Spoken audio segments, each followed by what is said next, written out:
আসসালামু আলাইকুম everyone. Student আপনারা নিশ্চয়ই ঘরে বসে অল্প পুঁজিতে কিছু করার চিন্তা ভাবনা করছেন, তাহলে হ্যান্ডমেড এই চুড়িগুলো হতে পারে আপনার ব্যবসার আইটেম। কারণ বর্তমানে এই হ্যান্ডমেড চুড়ি অনেক বেশি ভাইরাল বা পপুলার বলা চলে।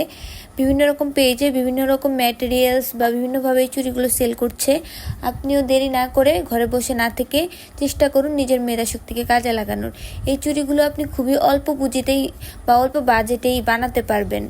প্রথমে আপনার প্রয়োজন হবে গজ কাপড়। এক্ষেত্রে আপনি ভালো মানের গজ কাপড় নেওয়ার চেষ্টা করবেন। চুড়ির বেজ, গ্লু এগুলো হচ্ছে মেইন উপকরণ। এছাড়া কিছু মেটালের উপকরণ আপনি ইউজ করতে পারেন সৌন্দর্য বৃদ্ধির জন্য। খুব ভালোভাবে কাপড়গুলোকে র্যাপ করতে হবে চুড়ির বেজে। তারপরে র্যাপ করা শেষ হলে আপনি বিভিন্ন রকম পুঁতি, পাথর বা মেটালগুলো দিয়ে এগুলোকে বিভিন্ন রকমভাবে ডেকোরেশন করতে পারবেন। এবং যত ভালোভাবে আপনি ফিনিশিং দিতে পারবেন, যত ভালো চুড়ির মান হবে, আপনার কাস্টমার বা আপনার পেজের রিচ তত বাড়বে। তাই নিজের মেধাশক্তিকে কাজে লাগিয়ে চেষ্টা করুন সুন্দর কিছু তৈরি করতে, যেটা কাস্টমার অ্যাট্রাক্ট হবে বা আপনার ভিডিও কোয়ালিটিকে ভালো করার চেষ্টা করুন। ভিডিওটি ভালো লাগলে অবশ্যই লাইক, কমেন্ট, শেয়ার এবং চ্যানেলটি সাবস্ক্রাইব করবেন। ধন্যবাদ সবাইকে।